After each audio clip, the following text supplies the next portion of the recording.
Deputy District Attorneys on behalf of the state. We are outside the presence of our jury. To save time, Judge, we'd move for the omission of 495 to 607 by stipulation. That's correct. Okay, that'll be a minute. Is that it? Yes. All right, bring in jury.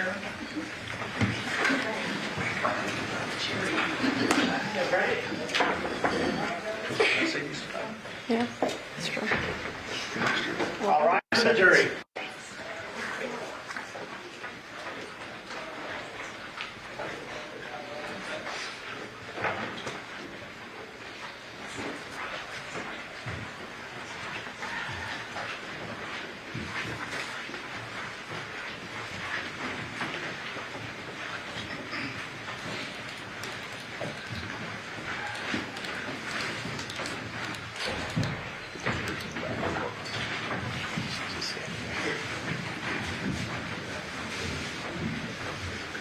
Please be seated. Your Honor, the jury's all present and accounted for.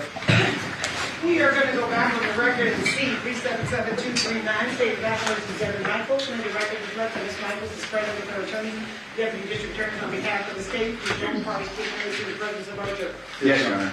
All right, state Ms. Michaels. The state's next witness is Dr. Jennifer Burns.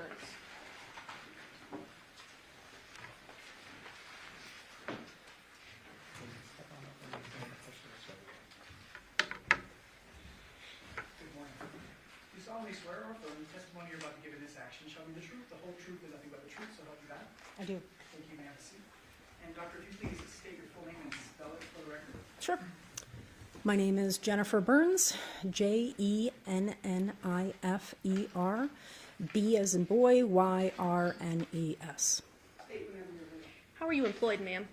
I am an associate professor at the University of Nevada, Las Vegas.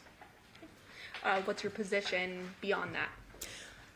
Well, so I teach, I do research, and I do service, which includes serving as a consult as needed for the Clark County office of the Coroner Medical Examiner's Office. And are you what's called a forensic anthropologist? Yes, so I am board certified by the American Board of Forensic Anthropology.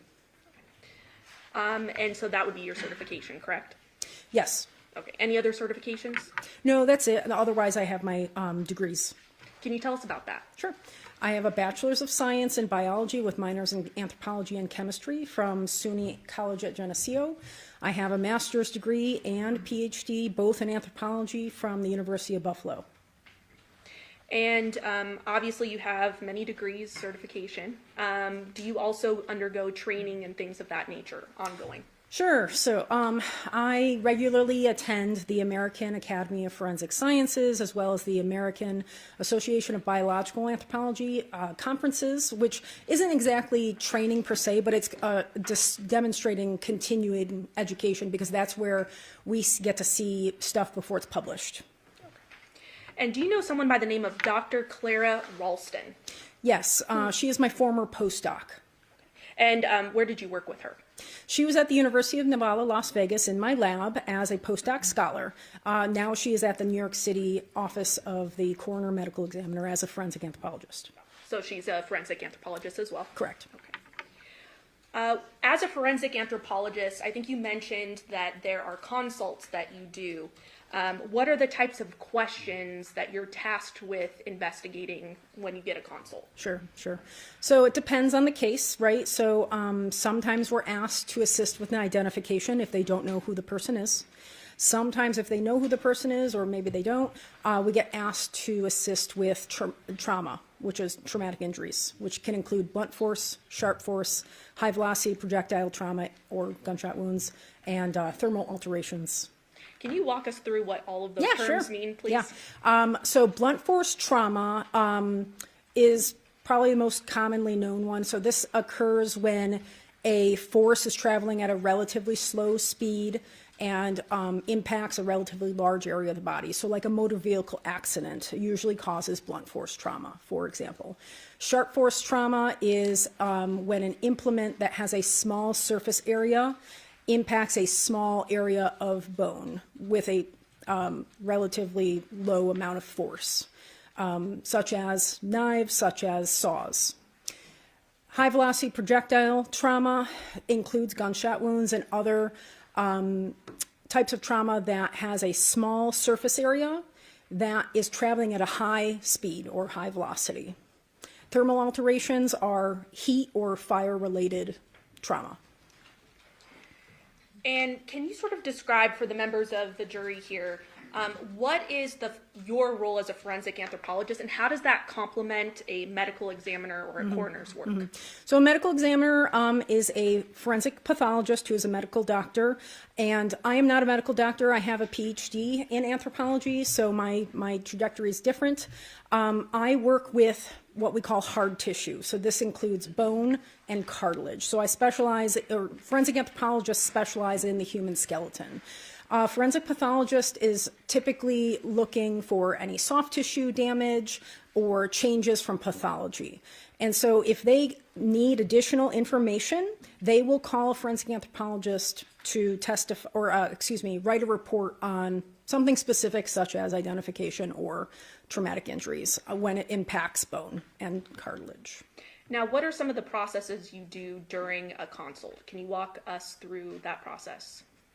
Yeah, so it varies. If you have, it varies based on the nature of the remains. So sometimes you get fully skeletonized remains, which means there's no soft tissue left. All the skin, muscle, organs are gone.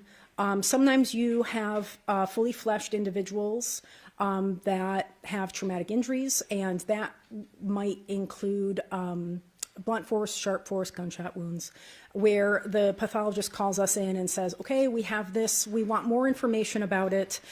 Can you help us by looking at this more specifically at the bone level? And we'll go in, we'll advise on how we need the sample or the specimen, and they'll move forward with removing it for us and providing it to us. So it basically depends on what the request is. Okay, so ultimately you get a request and Yes. you follow through with Correct. the request, and that request is typically a question that needs answering. Correct. Yeah. So Within sometimes it's tool marks, sometimes it's is there trauma, or a lot of times is it trauma, or were they scavenged by a coyote? Right. So and a so broad yeah. range of things. Yeah, it's a broad range of things that we get asked with a very specific intent of like what they want an answer to. Now, you mentioned sharp force trauma or cases. About how many of those have you worked on in your career? I've worked on 64 cases with actual report that I've generated reports for. 2 of those were sharp force trauma. Have you ever worked on decapitations in your career? I've only worked on 1. And then, I guess, turning your attention to 2023, in your work, do you recall receiving a referral from the Clark County Coroner's Office in that year? Yes, I do. Okay. And did that referral include examining the remains of a Johnathan Willette? I didn't know the decedent's name at the time, but yes. Okay. But during your work on the case, you did develop what his name was, correct? Yes, correct. And you did an analysis of those remains, correct? Correct. Can you walk us through how you essentially got those remains and walk us through how that happened? Sure. So it was sometime in August 2023. I got a call from the coroner's office, and the doctor wanted us to come in and give our, feedback on what we could do with assessing tool mark analysis, because it was a sharp force trauma incident. So myself and my postdoc, Dr. Clara Ralston at the time, went down to the office. We looked at the decedent and told them, okay, well, this is what we would need for you to do, is to excise this portion of the neck so that we can look at it more specifically under our stereo microscope. And so they excised that part. They macerated it, which is removal of the soft tissue, in their office under Dr. Clara Ralston's supervision. And then those remains were then packaged, chain of custody was followed, and it was transported by Dr. Ralston to our lab. That is when we go through the intake records on our part to make sure everything is present, nothing has been tampered with, and so we unbox it, take photos of that process. Once that is all completed, that's when we start our analysis, and we keep detailed bench notes that inform our report. As part of conducting your analysis, are there photos taken of what you're examining? Everything. Yes, we take lots and lots of photos. So those include photos with a digital SLR or digital camera, as well as with a microscope, which is called a stereo microscope. It's not like what you would traditionally think of as a microscope. It's looking at a higher or a lower level magnification. And prior to testifying, you did look through I did. This package. Yes. Many photos here, correct? Yes. Okay. Your Honor, permission to publish. These are all that you gave? Yes, Your Honor. Okay. By stipulation between the parties. Showing states 495. What do we see there? Yeah, so that is the paper bag that the remains were transported into our lab. That is a picture of the inside of our lab. So it's an unopened, stapled bag with the case number on it.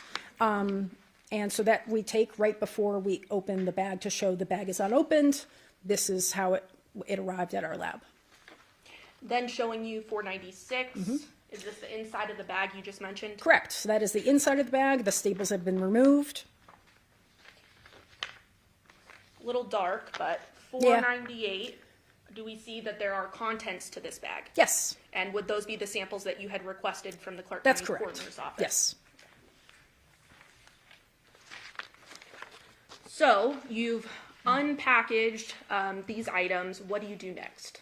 Yeah, so once everything is unpackaged, that's documented, we start our report writing and our bench notes. We date everything, we say who's there, and then we describe the remains and what they look like. So these were macerated, again, that means the removal of soft tissue. So the bones look a little different because they were processed. So we describe what they look like, the exact anatomical position that, or the elements is what we would call them, the exact skeletal elements that we have, and anything else that we observe during that process. Specifically, do you recall which items you were examining?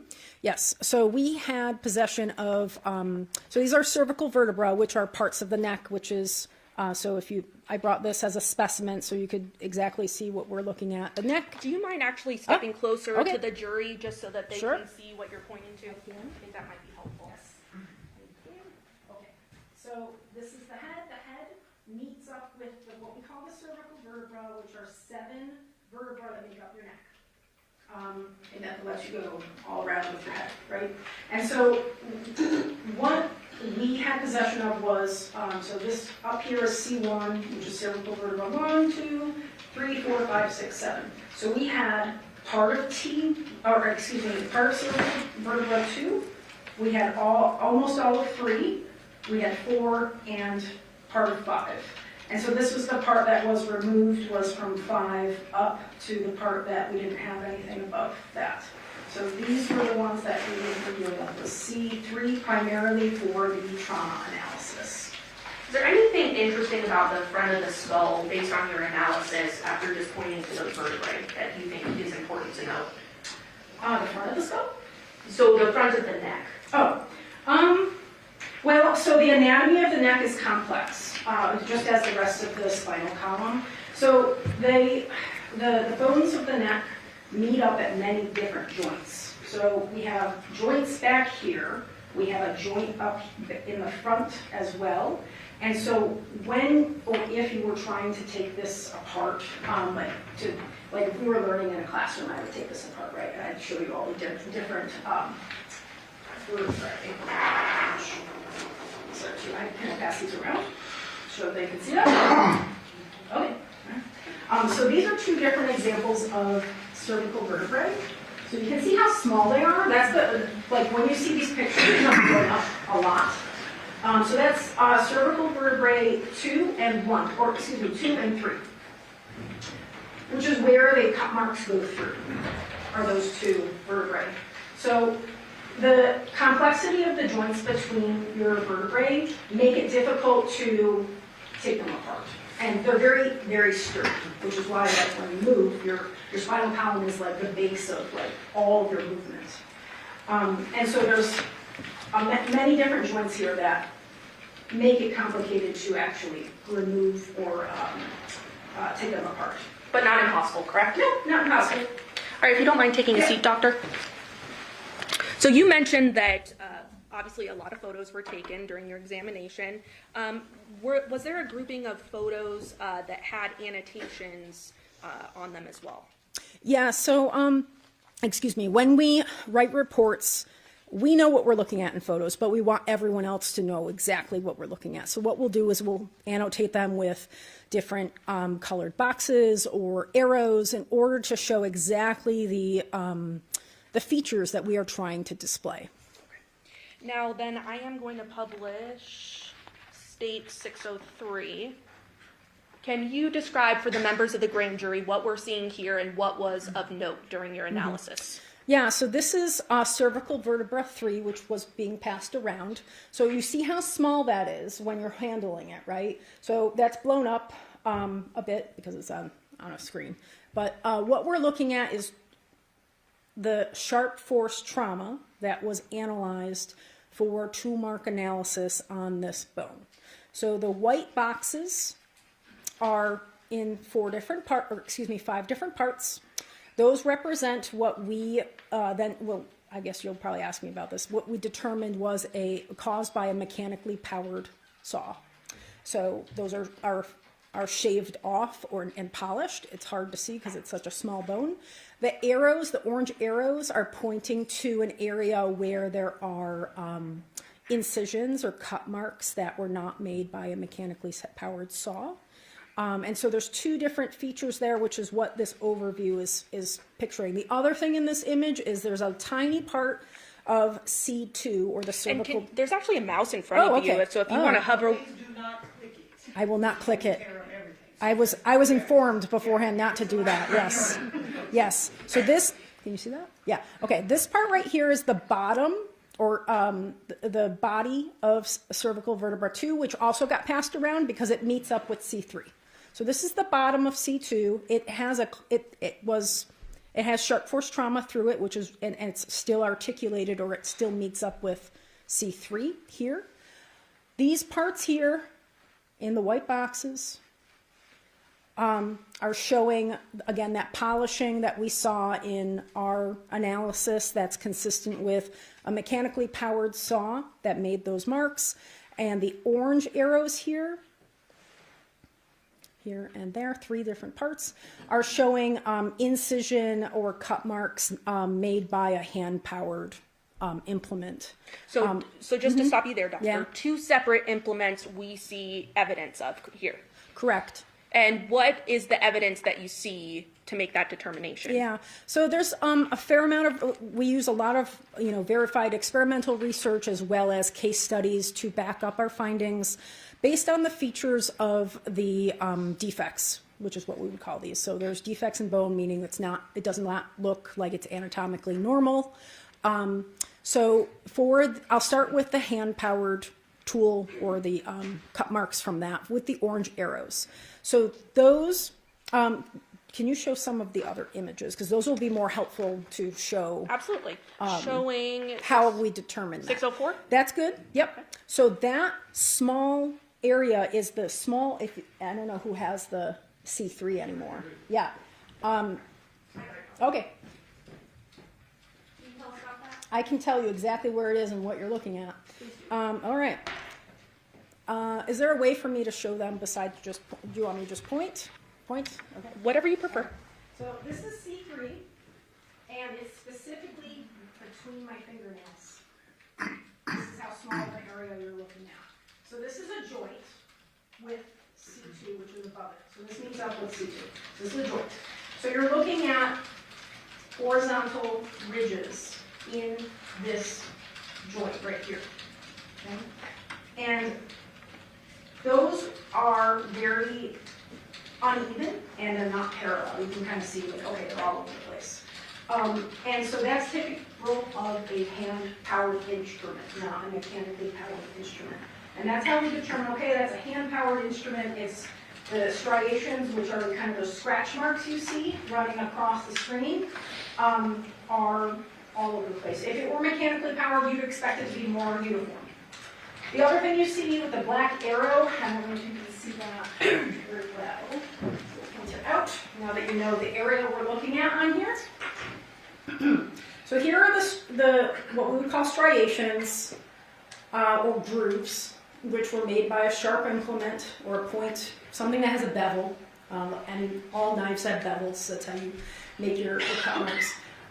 Right here, where this black arrow is pointing, is so the direction, we can tell that the direction was from the back to the front, and it was with a hand-powered implement, because this right here is a chip. Do you see that kind of triangle? It's not a perfect triangle. It kind of looks like Yes, right underneath the arrow, right, correct? Right underneath that. That's a chip. So that's called exit chipping. So when you're cutting something, sometimes you pull the implement out and a chip will fall off. So that's showing the direction of the implement. And I just want to stop you right there. So we're able to see that this implement was back to front. Is that correct? That's correct. So that was back to front. Again, back is, back here. So it was the implement was traveling in that direction. Okay. And that's based on your examination with a microscope Yep. of the grooving. Correct. Showing you 605. Yeah. What is of note here? That's the same area. So now instead of looking at that little joint from what we'd call posterior or the back, you're looking at it from the side. So specifically this little arrow right here, this is a very small area. So the scale isn't showing up very well here, but this is less than 1 millimeter, which is, I don't know, I can't do it. It's like that, very small. So this here is a V shape. You can see it's a V-shaped defect. We call that a kerf mark. A kerf mark is the actual base or the floor and the walls of where a sharp instrument has entered bone. Okay, so it kind of looks like a trough or I don't know how else to describe that. It's a V-shaped defect, and so you see the floor comes to a point, and you see the walls make a V. So that's typical of a non-serrated or serrated knife. So saws have larger, like their tooths are spread apart for the most part. The only other saw that could make this is a very fine-tooth bow saw, but it's most consistent with a non-serrated or serrated knife because knives come to a bevel, and that is a V shape. So it would be handheld but not powered. Correct. Is that what you're saying? Yep. It's so yeah, all of these evidences that you're presenting, the photos, this is like very clear that, the cross section of the implement was a V shape. It's consistent with a knife, and then the way the striations are going across the joint are uneven and they're not uniform, and that's again consistent with a hand-powered implement. So we're still talking about hand-powered implement. Yep, we're correct? still talking about one of the tools that was used. Okay. Showing 606, what do we see there? Okay, so that's the bottom of C2. So you're looking at C3 in I keep forgetting I can use this. Yeah, use Yeah. the mouse. So this is cervical vertebra 3 that you can see in the background. This part here is again the bottom of cervical vertebra 2 that was left on top of C3. Now, this right here is a piece that is missing. Again, I referenced exit chipping earlier in the other slide where you saw the little V shape. This is also a little chip that exited. This shows you directionality again. So this is the front of the body where this is. So this is the anterior front of the body. So you're looking like in the front here. You can't see it very well because the skull's on top. But that means the direction was from back to front, and the chip exited towards the front of the body. So again, showing directionality. Correct. Showing you then 607. What do we see here? So these, again, are striations. These are incomplete cut marks or incisions that you see the orange arrows pointing to. So this, again, C3 here, This is the back of the body. This is where the back is. You're looking at, again, a very small area we call it the lamellar. It's just a little piece of bone that covers your spinal cord. So it's right here that you're looking at. And so the cut marks, if I just put my fingernail in there, they're probably smaller than that, but they're right here. So the other cut marks were here. These are here. And so you can see there's a couple different areas that the hand-powered, non-serrated or serrated knife would have hit.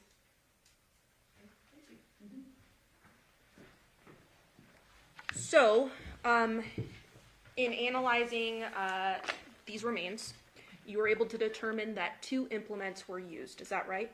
Yes. Okay, and they were what again?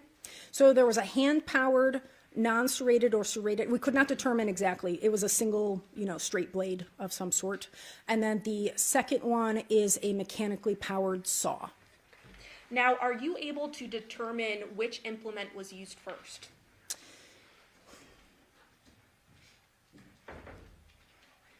Well, So let me pose it this way. Hypothetically, how hard is it to cut through bone with a handheld knife? Or cut through a neck? So knives, anyone who has knives in their kitchen knows that they should be used for soft stuff. Like, if you're cutting chicken or beef, you're cutting through the flesh of the stuff you're trying to eat. If you try to cut through bone with that, it's not going to work. It's just going to leave an incision because bone is too hard.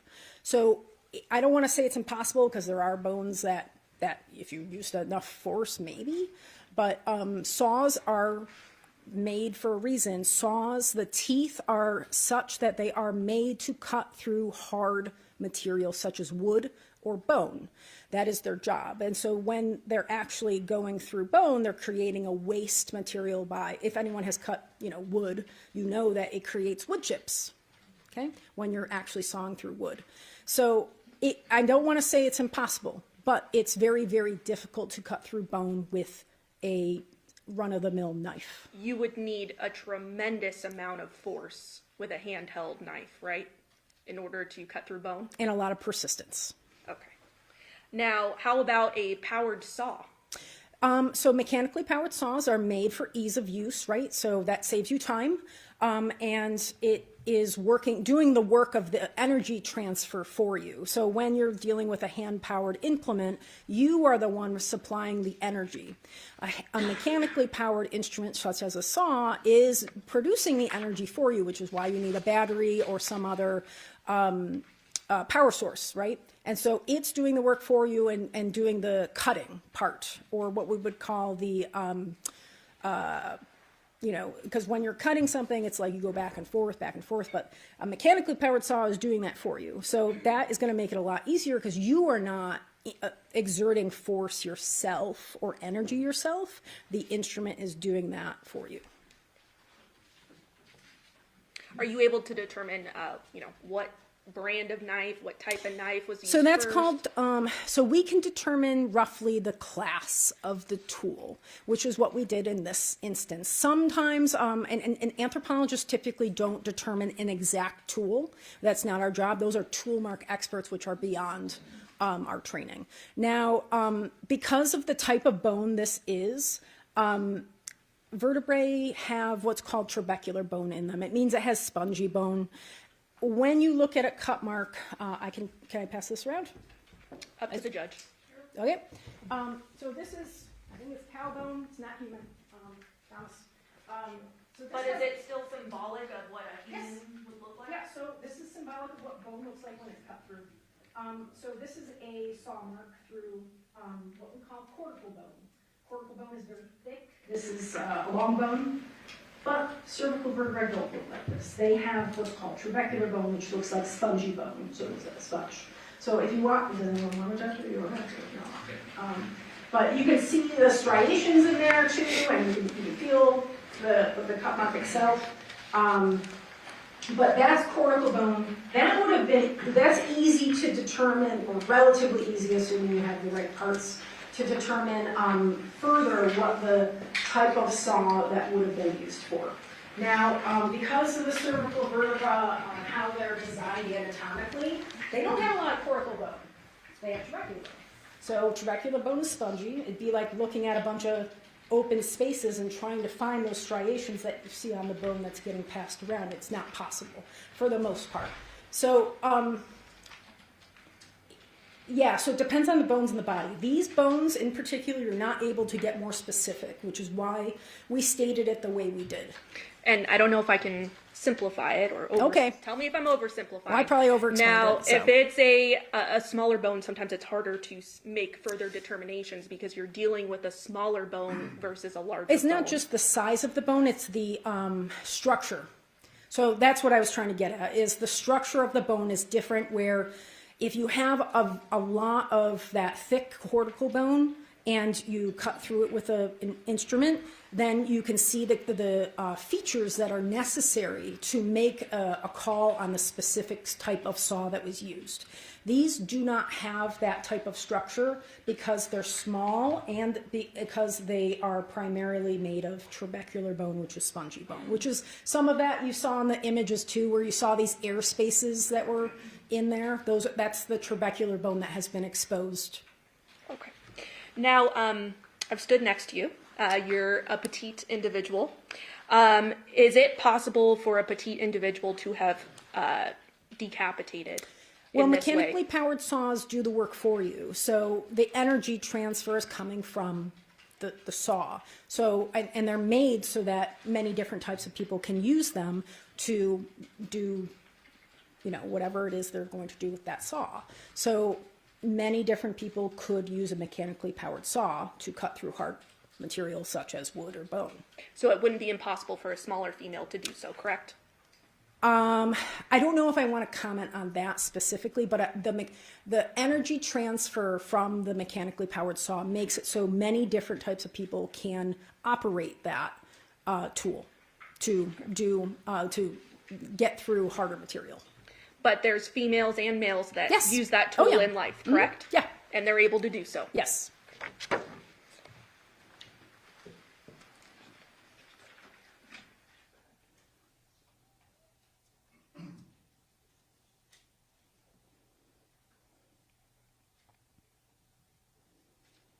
So just to be clear, the incision happened back to front in this case, correct? That's correct. 2 implements were used, correct? Correct. That was a knife. Possibly a knife. There is a very slight chance it could have been a very fine-toothed bow saw, but it's likely a non-serrated or serrated knife. Okay. And that was based on your conclusions, right? Yes. Okay. And then also a powered saw, correct? A mechanically powered saw. Yes. Past witness, Your Honor. Yes, thank you. Dr. Burns, let me just preface my questions of you that we take no issue with your findings. Okay.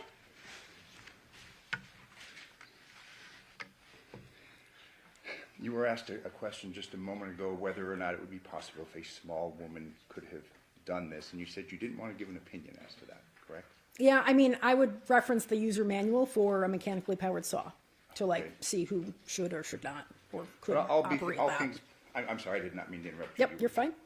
But all things being equal, it would be easier for a large person, let's say a 6'4", 205-pound person, to sever this vertebrae than a smaller person, 5'3", 130 pounds.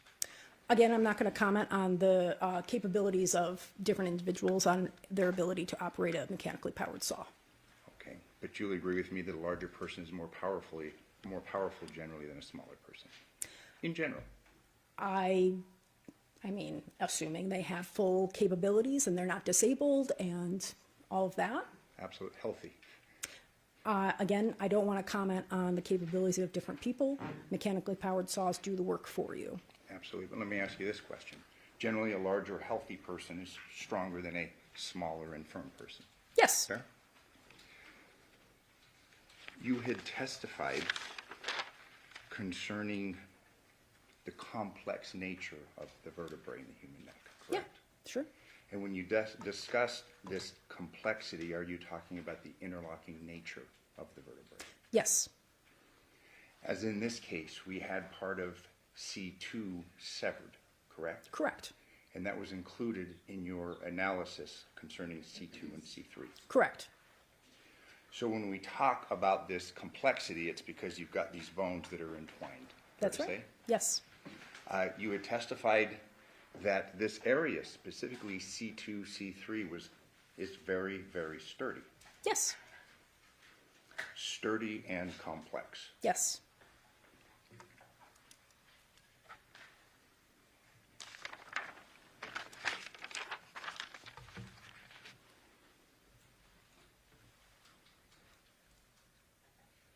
This knife, obviously, you were not given any sort of a sample, and you said that's beyond No, your area of that's correct. expertise. No comparisons. Correct. Same thing with the question concerning the mechanically powered saw. Again, no comparisons. That's that you're correct. Aware of. But we know that it was a knife. Yes. Well, or you said a very fine, another serrating instrument in addition. So the hand-powered instrument was either a non-serrated or serrated knife, most likely, and very unlikely, but possible, a fine-toothed bow saw for the hand-powered one. The mechanically powered one could be any number of saws. We don't have enough evidence to say one way or another. Now, I wasn't told, they just wanted an analysis done. I was not told any number of instruments when I was given these specimens. Understood. So in reference to the hand-powered knife, that still could have been electric, perhaps, but very fine. So I don't know about a hand, like you're saying, like a mechanically powered knife. Correct. In addition to a mechanically powered saw. Yeah, so anything mechanically powered would produce very uniform striations, whether it was a knife that was mechanically powered or not. These were very uneven and in different directions. Okay. So unlikely. Unlikely, but possible, perhaps. Probably not. But you are very comfortable in your testimony and your conclusion that we had a mechanically powered saw. Correct. And that was given the nature of basically the injury to C2 through C3. Correct. You are unable to opine as to the width of the saw blade, anything of that nature? So that we don't have enough evidence for. If you had the other pieces of the vertebra that were missing in this case, and if there were what we call false starts, which would have produced a kerf floor, which is the bottom of the cut mark, we would have been able to say more, but we cannot say anything more than what we said in the report. These cuts that you examined through C2, C3, the complex, sturdy vertebrae, consistent with the sawzall? Can you restate that? Yeah, consistent, what you saw. Findings, would that be consistent with the mechanically powered saw? Correct. Yes. Are you able to opine as to what kind? No. Okay. Are you able to opine as to consistency? Like if I ask you, hey, we have a sawzall that's generally used for cutting through drywall, things of that nature, would that be consistent with your findings here, having been used? A drywall saw? A sawzall.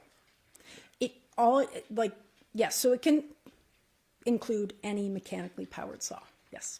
Fair. And you're not able to opine as to whether it was battery powered or plug-in, correct? No.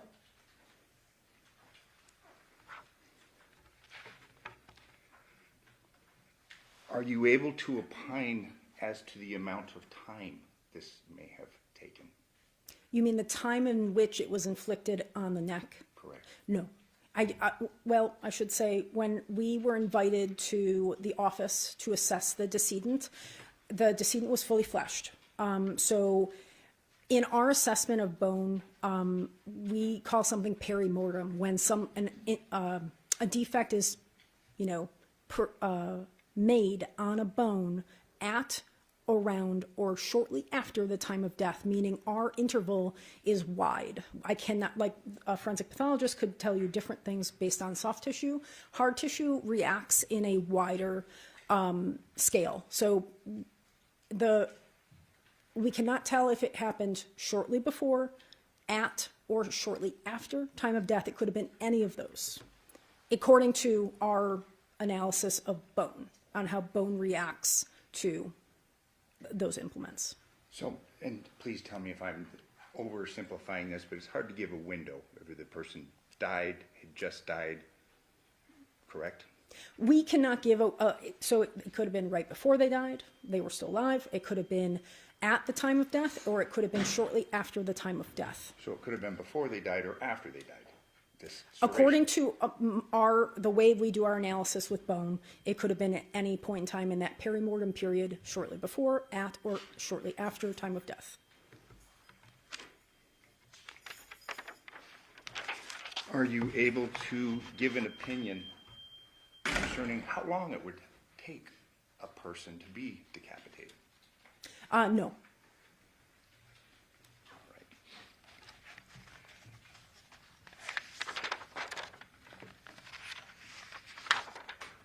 You authored your report in reference to your findings November 20th, 2023? Correct. Thank you. I have no further Yes. questions. Any reason to state? Yes, Your Honor, court's indulgence.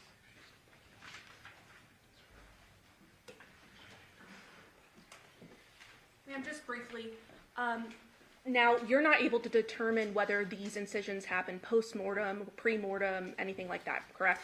Correct. So our definition of perimortem with bone, because of the way bone reacts to trauma, we cannot tell if the timing is shortly before, at, or shortly after time of death. Now, we can tell if something is healed, right? So antemortem is what we call that. So healing trauma, if you break a bone, it starts to heal, but bone takes a longer time to heal. So if the forensic pathologist would have concluded that this happened post-mortem, you wouldn't have a reason to I would have dispute no that? reason to question that, no.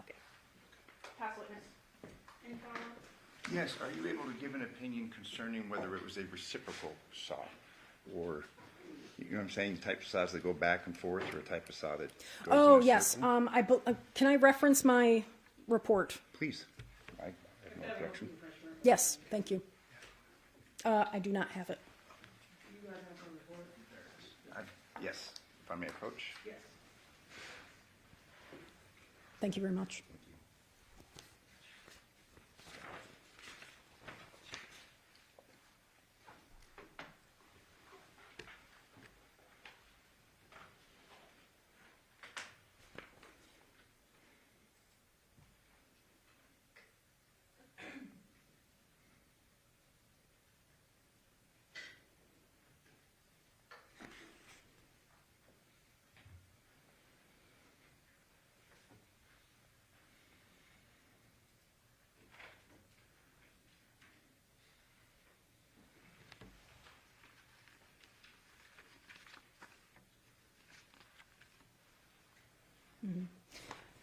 Yeah, so because, again, of what I talked about earlier, the structure of this bone, it has very little cortical bone, or that really, actually, who's got my cow bone over there? Okay, yeah, thank you.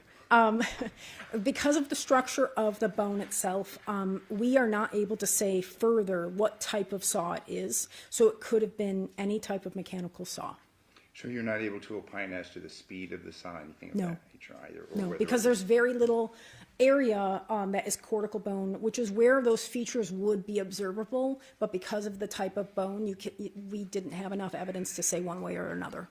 But again, and just finally, my final question in reference to this complex nature of the Sure. cervical spine, small but sturdy. Yes. correct? Thank you. No further questions. Any problems, state?